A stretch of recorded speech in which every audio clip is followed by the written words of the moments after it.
शलोम everyone. परमेश्वर का प्रेम, आनंद और शांति आप सबके साथ बनी रहे। मैं आशा करती हूँ कि आप सब अपनी जगह पे सही और सुरक्षित होंगे और प्रभु का धन्यवाद करती हूँ। एक बार फिर परमेश्वर ने आपके रूबरू होने के लिए परमेश्वर ने मौका दिया। आइए हम इस वचन में जाने से पहले प्रार्थना करेंगे। स्वर्गीय पिता, धन्यवाद करते हैं समय के लिए। समय को मसा कीजिए पिता परमेश्वर, मेरे मुंह को अपनी महिमा के लिए इस्तेमाल कीजिए। पिता परमेश्वर, सुनने वाले और देखने वाले हर एक हृदय के साथ बातचीत कीजिए। प्रभु यीशु मसीह के नाम से मांगते हैं, आमीन। पिता परमेश्वर का धन्यवाद हो प्रभु जी, आज हमें फिर से इकट्ठा किया है कि हम प्रभु के वचन को सुनने पाएँ। प्रभु का वचन में आज हम सीखेंगे वायदे के पहाड़ के बारे में। ये वायदे का पहाड़ कौन सा था, हम इसके लिए उत्पत्ति उसका 8 अध्याय उसकी 4 आयत को यहाँ पर पढ़ेंगे। 7वें महीने के 17वें दिन को जहाज अरारात नाम एक पहाड़ पर टिक गया। यहाँ पर हम देखते हैं कि जहाज़ की बात हो रही है। यहाँ पर यदि हम पिछले देखें तो 7 अध्याय में जब हम देखते हैं जल प्रलय के बारे में, जल प्रलय है। यहाँ पर जल प्रलय का क्या हुआ, अंत हो गया था। और परमेश्वर ने जल प्रलय में, परमेश्वर ने जल प्रलय को आने से पहले परमेश्वर ने नूह को क्या कहा, जहाज बनाने के लिए कहा। और परमेश्वर ने जो सृष्टि बनाई और वहाँ पर पाप इतना फैल गया कि परमेश्वर ने उनको अंत करने के लिए क्या कर लिया, फैसला कर लिया। और जब वो अंत करने पर था तो परमेश्वर ने अपने धर्मी जन नूह को देखा और परमेश्वर ने उसके द्वारा कुछ अपनी नई सृष्टि की क्या करने की कोशिश करी कि मैं उसको नई सृष्टि के लिए इस्तेमाल करूंगा। तो परमेश्वर ने उसे क्या है, जहाज बनाने के लिए आज्ञा दी। सिर्फ आज्ञा ही नहीं दी, परमेश्वर ने उसको बताया कि किस प्रकार तूने बनाना है। कई वो नूह का जहाज़ की तुलना जो है टाइटैनिक के साथ करते थे, लेकिन जब 1912 में टाइटैनिक बना तो टाइटैनिक को चलने से पहले, जब वो पहली बार 1912 में ये पानी पर जो सेल होने के लिए चला, तो वो वहाँ का जो कैप्टन सुमित था वो कहता था कि इसको कोई भी तोड़ ही नहीं सकता, ये कभी भी नष्ट हो ही नहीं सकता।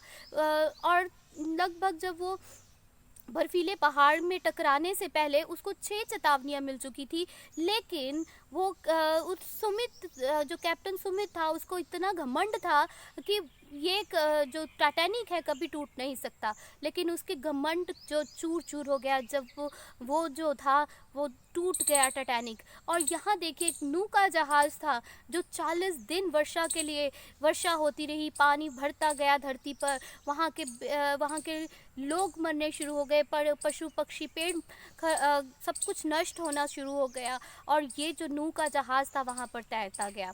जो टाइटैनिक था वो यात्रा करने के लिए बनाया गया था, लेकिन जो नूह का जहाज़ था वो क्या है, सृष्टि को बचाने के लिए, जो नई सृष्टि को बनाने के लिए क्या है, वह बनाया गया था। और परमेश्वर ने नूह के जहाज़ को क्या है, सस्टेन किया।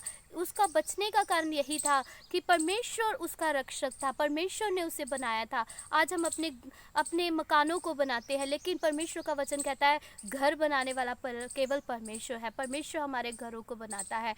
और यदि घर का यहोवा परमेश्वर ना हो तो कहते हैं बनाने की वाले की मेहनत क्या है, व्यर्थ है। और ये नूह के जहाज़ को किसने बनाया था, परमेश्वर ने खुद अपनी इंस्ट्रक्शंस के साथ क्या है, बनाया था। और नूह ने परमेश्वर की इंस्ट्रक्शंस के अकॉर्डिंगली इस जहाज़ को बनाया था। और यहाँ पर जब जल प्रलय खत्म हुई तो परमेश्वर ने उसे क्या किया, एक पहाड़ के ऊपर टिका दिया। यहाँ पर 4 आयत में लिखा है, 7वें महीने के 17वें दिन को जहाज अरारात नामक पहाड़ पर टिक गया। हालेलुया। आजकल भी लोग बहुत बातें कर रहे हैं कि नूह का जहाज सच में था, अरारात का पहाड़ सच में था। सचमुच ये अरारात का पहाड़ था। जब हम खोज करते हैं तो ये अरारात का पहाड़ जो है, इंग्लिश में जिसको अर्मीनिया नाम से जाना जाता है, ये आज भी टर्की के ईस्टर्न पार्ट में है। और वो वहाँ पर ये अब ये डिज़ोल्व हो चुका है, लेकिन वहाँ पर अर्मीनिया कंट्री बनी हुई है, जहाँ पर ये वायदे का पहाड़ था। और जिससे परमेश्वर ने नूह की किश्ती को आराम देने के लिए, रेस्ट देने के लिए क्या किया, इस्तेमाल किया। आज परमेश्वर आराम देने के लिए बुला रहा है। परमेश्वर का वचन हमें कहता है, मेरे पास आओ मैं तुझे आराम दूंगा। यदि मैं और आप परमेश्वर के चरणों में जाते हैं, उसके पहाड़ की ओर ताकते हैं, तो वो हमें आराम देता है। क्योंकि परमेश्वर के वचन में, उसके भजन संहिता, उसके 74 भजन संहिता 74 उसकी 3 आयत में लिखा है, तूने प्राचीन काल में मोल लिया था और अपने निज भाग को गोत्र होने के लिए छुड़ा लिया था।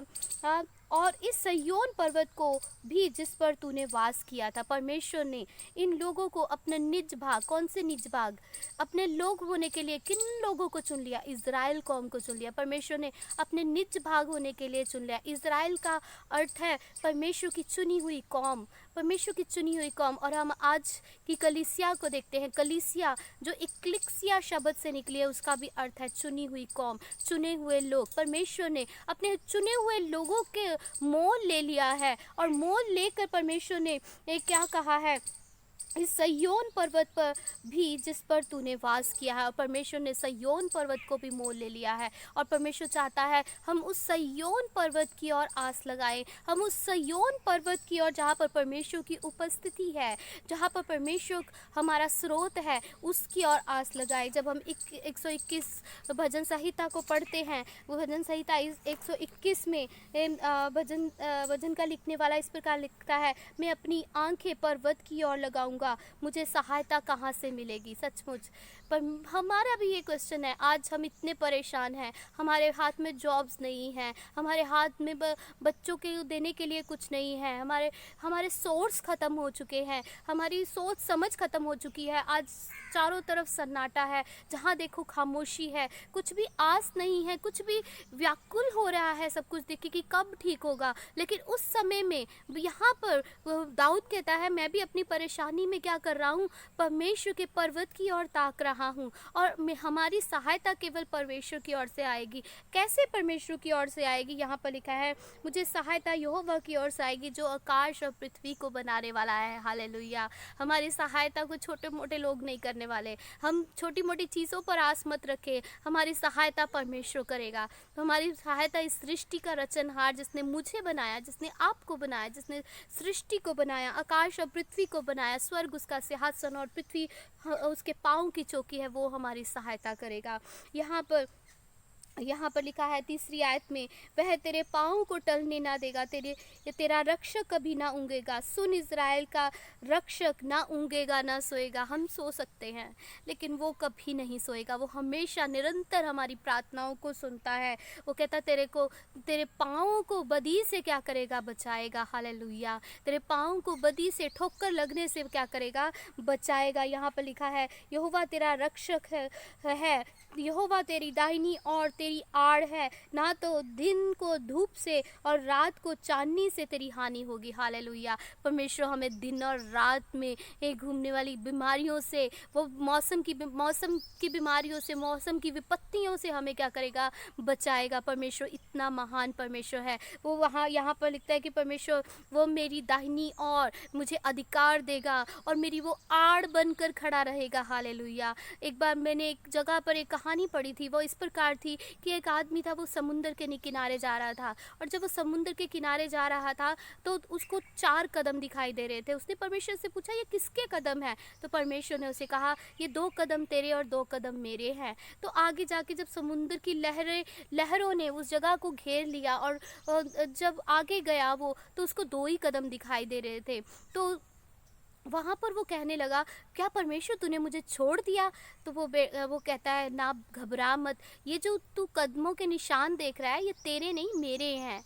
मैंने तुझे अपने हाथों में उठा रखा है। हालेलुया। जब हम मुसीबत में, परेशानी में, तकलीफ़ में होते हैं, हम सन्नाटे में होते हैं, हम व्याकुल होते हैं, हम सोचते हैं परमेश्वर ने हमें छोड़ दिया, लेकिन प्रिय भाई और बहनों, उस समय परमेश्वर हमें हाथों पे उठा लेता है। हालेलुया। उसने हमें हमारे नाम को अपनी हथेली पर रखा हुआ है, हथेली पर खोदा हुआ है। परमेश्वर का पाक वचन हमें बताता है, कहता है, यहोवा सारी विपत्ति से तेरी रक्षा करेगा, वह तेरे प्राण की रक्षा करेगा, यहोवा तेरे आने जाने में तेरी रक्षा अब से लेकर सदा तक करता रहेगा। हालेलुया। कितना महान वायदा परमेश्वर का है। वो परमेश्वर का वचन हमें कहता है कि हर विपत्ति से परमेश्वर क्या करेगा, हमारी सहायता करेगा। हमें अपनी जो मुसीबतें हैं बड़ी दिखाई देती हैं, लेकिन हमेरा और आपका परमेश्वर उससे कितना बड़ा है। हालेलुया। अपनी आंखें अपनी मुसीबत की ओर नहीं, अपने परमेश्वर की ओर लगाइए, ऊपर की तरफ देखिए, परमेश्वर के पहाड़ की तरफ देखिए, परमेश्वर की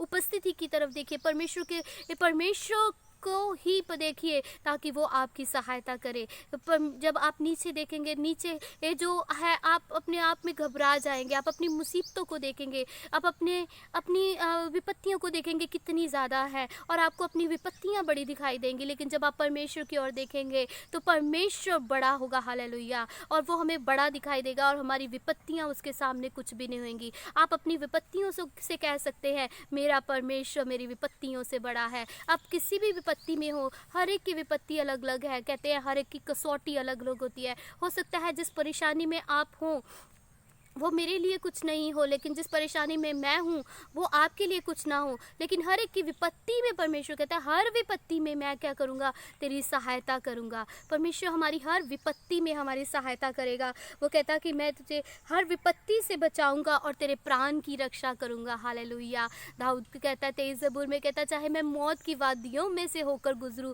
वो मेरे अंग संग रहेगा। Praise God. परमेश्वर कितना महान है। हालेलुया। वो हर समय हमें सहायता करेगा, चाहे हम मौत की वादियों में से क्यों ना गुजरे, वो हमारे साथ है। यहाँ अगली आयत में लिखा है, यहोवा तेरे आने जाने में तेरी रक्षा करेगा। हम आजकल के समय में कोई हमारे पास आ जाए तो हम कितने परेशान होते हैं। यदि हमें किसी के पास जाना पड़े, हम बहुत परेशान होते हैं। हम कैसे जाएंगे, कोरोना हो सकता है, किससे बात करेंगे तो कोरोना हो सकता है, किसी से हाथ मिलाएंगे तो कोरोना हो सकता है। लेकिन परमेश्वर, उसके लिए हम लोग मास्क पहनते हैं, उसके लिए हम हाथ धोते हैं बार बार। लेकिन परमेश्वर इससे बड़ी सिक्योरिटी आपको दे रहा है, इससे बड़ी सुरक्षा आपको दे रहा है। वो कह रहा है तेरे आने जाने में मैं तेरी सहायता करूँगा। हो कितनी बड़ी बात है। हालेलुया। परमेश्वर हमारे आने जाने में मेरी और आपकी सहायता करेगा। बशर्त आपको परमेश्वर की ओर ताकना है, उसकी उपस्थिति में जाना है। हालेलुया। वो कहता है तेरी रक्षा अब से लेकर सदा तक करता रहूँगा। जब से आप उसे पुकारेंगे परमेश्वर, तब से लेकर परमेश्वर क्या है, दुनिया के अंत तक तो आपकी क्या करेगा, सहायता करेगा। हालेलुया। परमेश्वर का वचन कहता है, दूध पिलाने वाली माँ तुझे भूल सकती है ना, पर मैं ना कभी तुझे छोड़ूंगा ना त्यागूंगा। परमेश्वर का वायदा अटल है। हालेलुया। आज ज़मीन और आसमान टल जाएंगे, लेकिन उसके वायदे किए हुए नहीं टलेंगे। परमेश्वर इन वायदे के अनुसार परमेश्वर हम में से हर एक को आशीष दे। यदि आप गाते हैं, अभी तक यही गा रहे हैं, अखियाँ चुकना हाँ मैं वल पहाड़ा, मदद लई मैं किसनु पुकारा। अभी तक आपको पता नहीं है कि आपको मदद के लिए किसने पुकारना है। आपको मदद के लिए प्रभु को पुकारना है। हालेलुया। जो सृष्टि का करता है वो हमें हर बुराई से बचाएगा, वो हमें हर विपत्ति से बचाएगा। हालेलुया। उसको पुकारना है, उसकी ओर ताकना है। हालेलुया। कभी उकाब को आपने देखा है, वो जब भी सांप से लड़ता है, सांप को उठाकर वो आसमानों में ले जाता है, क्योंकि जो सांप है वो इस धरती पर वो बहुत तेज़ है। हालेलुया। वो अपने आप बहुत तेज़ में होता है, वो प्रबल होने के योग्य होता है, लेकिन जब वो आसमान में उकाब उसे ले जाता है तब उसकी प्रबलता ख़त्म हो जाती है। हमारे जीवन में भी ऐसी बहुत सारी चीज़ें हैं, जब वो हमारे सामने इस धरती पर होती हैं तो क्या है, हमें वो हमारे पर हावी हो सकती हैं। लेकिन जब हम उसे उठाकर परमेश्वर की उपस्थिति में ले जाते हैं, वो चीज़ें हमारे लिए हाँ नामुमकिन चीज़ें हमारे लिए मुमकिन हो जाती हैं। वो हमें सहायता करता है। हालेलुया। वो हमें हर बदी से बचाता है, हमारे पाँव को ठोकर लगने से बचाता है। लेकिन मेरे और आपसे परमेश्वर का वचन आज यही कहता है कि जिस प्रकार नूह के जहाज़ ने अरारात पहाड़ के ऊपर आराम पाया, परमेश्वर भी अपने पहाड़ के ऊपर अपनी उपस्थिति में आपको मुझको आराम देना चाहता है। लेकिन आपको परमेश्वर के पर्वत की ओर ताकना है, वहाँ पे परमेश्वर की पर्वत की ओर ताकना है और उससे अपना दृढ़ गढ़ बनाना है। हालेलुया। उसकी शरण में जाना है। यदि आज आप चाहते हैं कि परमेश्वर के ये सारे वायदे जो परमेश्वर अपने लोगों के साथ करता है आपके और मेरे जीवन में भी पूरे हुए, तो परमेश्वर की ओर ताके, परमेश्वर की उपस्थिति में चले, आनंद से उसकी महिमा करे, आनंद से उसके वचनों को सुनने की कोशिश करे। वचन का सुनना नहीं बल्कि उसे अपने जीवन में मनन करे और उसको जीवन में लागू करें और परमेश्वर की बहुत सारी महिमा करें। हालेलुया।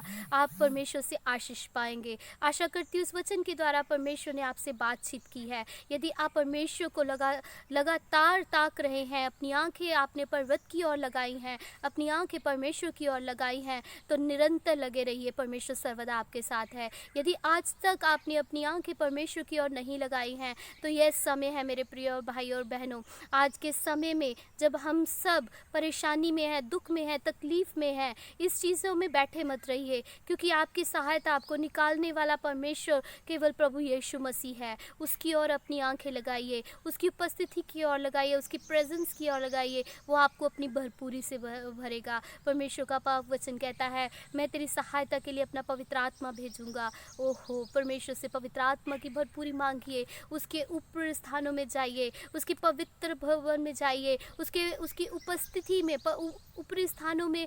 मेरे मायने का मतलब है कि परमेश्वर के महान, जहाँ पे परमेश्वर की भरपूरी है, परमेश्वर की भरपूरी में जाने के लिए कोशिश करिए और उससे अपनी सहायता मांगिए। आप जो इस धरती से आपको सहायता मिलेगी वो कुछ पल के लिए होगी, वो आपको कुछ पल के लिए खुशी दे सकती है, कुछ पल के लिए आराम दे सकती है, लेकिन परमेश्वर की सहायता हमेशा हमेशा के लिए आपके लिए है। आशा करती हूँ आपको इस वचन से बहुत आशीष मिली होगी और परमेश्वर के लिए आज आपके साथ समय है कि आप फैसला करें कि आपने अपनी आंखें किसकी ओर लगाना है और परमेश्वर आपके साथ होगा। और जब आप अपनी आंखें परमेश्वर के पर्वत की ओर लगाएंगे तो परमेश्वर आपको अपनी सहायता ज़रूर भेजेगा। परमेश्वर के पाक कलाम पढ़े जाने और सुने जाने और उस पर मनन किए जाने पर आशीष और बरकत हो। परमेश्वर का प्रेम, आनंद और शांति आपके साथ बनी रहे। धन्यवाद।